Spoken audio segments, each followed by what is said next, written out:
the action is still everything. And I know I understand the subconscious part of it. But for me, it's all about changing my mood and my mindset. And, some days I might have a bigger need to do that. And so for me, it's more a tool. And it's like good enough, so you gotta be great. And I'ma do whatever it takes, doing what I love for life. And I'll pay the price and not stopping even if the shit kills me, even if it kills me. I'm ready. More energetic, Mattias, come on. I'm ready. 3, 2, 1.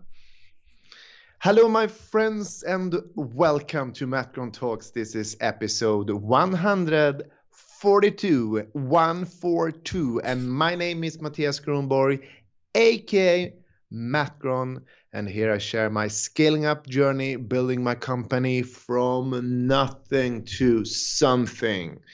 And of course, as usual, with me here in the show as my co-host and, of course, dear friend, Svea Malina Landshoff.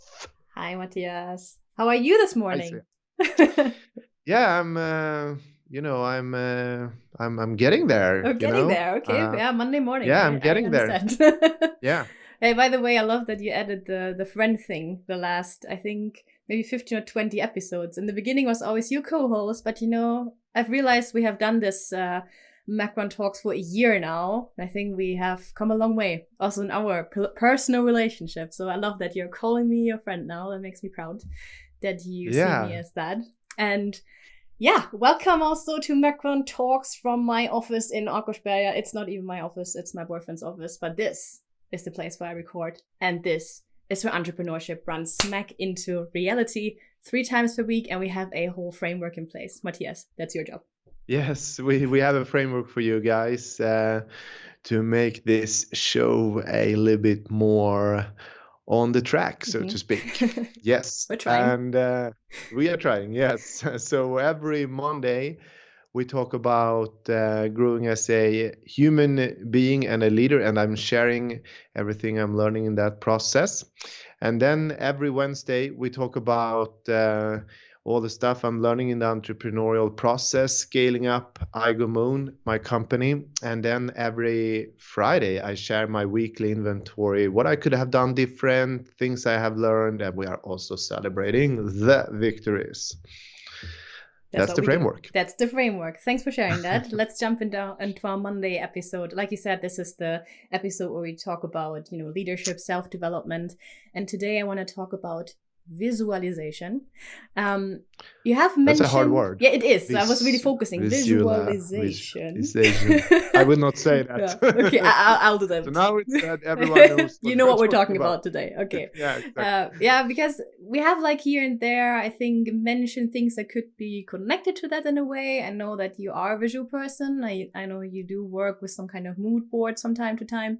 So, this is why I thought let's talk about that in specific. And sorry guys, I have to read this from the screen here because I have the definition of what it is, but I need to read it out for everyone who maybe don't know what we're talking about here. So, visualization is the practice of imagining what you want to achieve in the future, but as if it were true today. And the process of visualizing directs your subconsciousness to be aware of the end goal you have in mind. It reminds you on a consistent basis. And it trains your brain to respond as if that outcome were true in the present moment. That was a lot of input. But yeah, I think we get now what this is about. And I want to hear from you. Do you work with visualization at all? And if so, how? Where should I start? I heard about training your brain and the future. And it also reminds me about what we talked about last week when you were talking about, if you should be careful with whom you are, taking advices from or hanging around with. And I think, again, this is a topic like what you put into your mind will also, manifest in reality. It doesn't necessarily mean if you, visualize a like a mood board, or if you are listening to a friend. Do you understand what I mean? Yeah, interesting. You make that connection. I didn't even think about it, but that's very true. That is similar to last week. Yeah. Yeah, because you started before the show. You said I have never done that. Yeah. Like not me. Visualization. Yeah.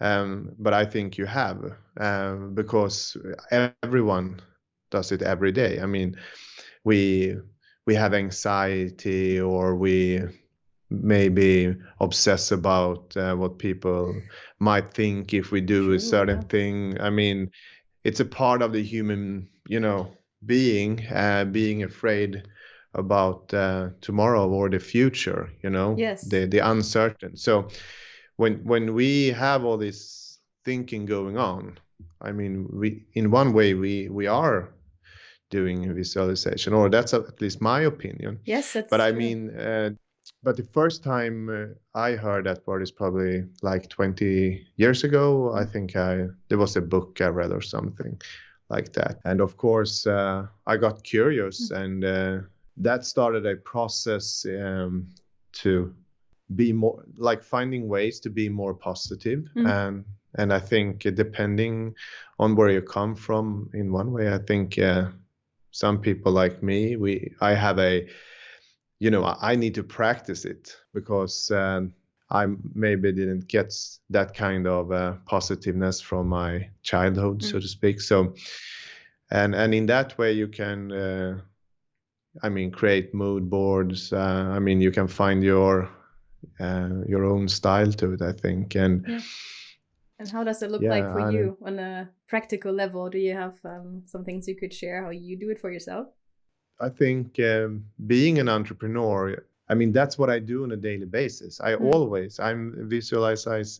practicing visualization every day, because I live, in my mind 2, 3, 4, 5, 10 years in the future, like where in the future where the company should be. So but I also sometimes maybe if I want to create a little bit more vivid pictures, I sometimes use Photoshop, and I have like I created a wallpaper, or mood board, yes, where I add things that I want in the future. Is this like a work in progress thing that you always add to it over time? It's always that's what I think visualization is. It's work in progress. What I don't like with this topic is this, let's say you want a red car, and then, like, okay, I put a red car on the wall, and then I'm just sitting here and visualization going on with that car. But the action is still everything, and then I know I understand the subconscious part of it. But for me, it's all about changing my mood and my mindset. And some days I might have a bigger need to do that, and so for me, it's more a tool. I think this red car example was very good, because I think that was also the thing that helped me back from like designing a mood board or something, because I also kind of had this misconception that it is about putting something on there and hoping for it to happen, because, I'm also too much of a realist for that. But it's true. It probably, it's of course not enough you just look at the red car, but if you have that somewhere there, on the wall in your office, and you look at the car, then you maybe are reminded every day why you're doing what you do, and remind, oh, this is what I want. I need to do this in order to achieve that. I think in that sense, it can really help. And like one other thing you said in the beginning, I think was very interesting, is that you looked at visualization also from a negative point of view, because I just look at it, from a positive standpoint, like, oh yeah, like visualize your dreams, things that you want. And you really got me thinking when you said that probably everyone visualizes on a daily basis, because it's true. Like a lot of times we are worrying about things that didn't even happen, or most likely won't even happen, but we're already creating these scenarios in our head. What if this and this happens, or this and this?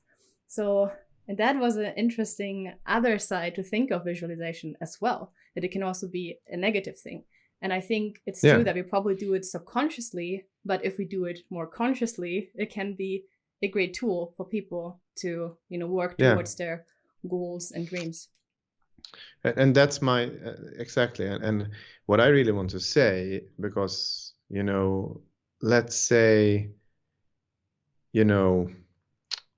let's talk about just a nice travel or something. Let's say we want to go to Hawaii or something. I mean, like if we start to watch like a documentary or read a magazine about Hawaii, then we will probably start feeling, oh, nice. We will get a little bit happy. Wow. And for me, it works. So I don't want to. Again, everyone needs to do what works for them. Yeah. So that's it, right? That's good. Yeah. I think that's my answer. Yeah, it was interesting to look at that from both point of views also. Yeah, sorry, I cut you off there. Start dreaming. That's the takeaway for this episode. And yeah, I think, like I said, I think can really continue dreaming. Yeah, hope you already do. Exactly. Yeah, some of you need to start dreaming and some of you needs to continue dreaming. Yeah. So, and this is a good tool to not lose lose your dreams out of sight, I think, to get reminded of them and work towards them. Right? That was it for today. And thank you for sharing your insights about that. And thank you guys for watching. If you like what we're doing, as always, please consider to subscribe and like this video. Leave a comment if you have any input or if you want to know something for a future episode, for example. And don't forget to hit the bell. Mattias, anything to add? See you in the next one. See you in the next one. Bye-bye.